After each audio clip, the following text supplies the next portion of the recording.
Spécial l'histoire à la une, la laïcité à l'épreuve du voile, présentée par Michel Cotta, ce soir à 19 h sur Toute l'Histoire.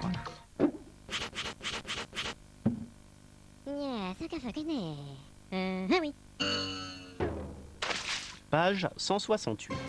Retraçons l'histoire de l'expression « franchir le Rubicon ». Cette expression a pour origine Jules César. Le Rubicon est une petite rivière formant la limite entre l'Italie et la Gaule cisalpine. Le Sénat romain, appuyé par Pompée, alors rival de César, avait promulgué une loi interdisant à tout général romain de franchir cette frontière avec son armée. Mais après avoir conquis la Gaule au cours d'une guerre longue et difficile, César était en position de force. Il décida donc, durant l'hiver -50 avant Jésus-Christ, de rentrer en Italie avec son armée.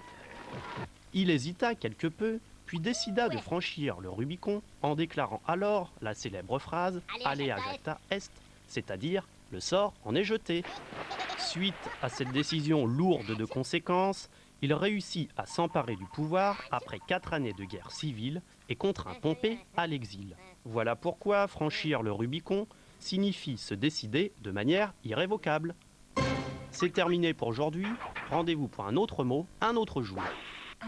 Robuste, intelligent, l'homme de Néandertal a occupé les territoires d'Europe et d'Asie. Représentant du genre Homo, il a vécu au Paléolithique moyen entre 250 000 et 28 000 ans avant Jésus-Christ.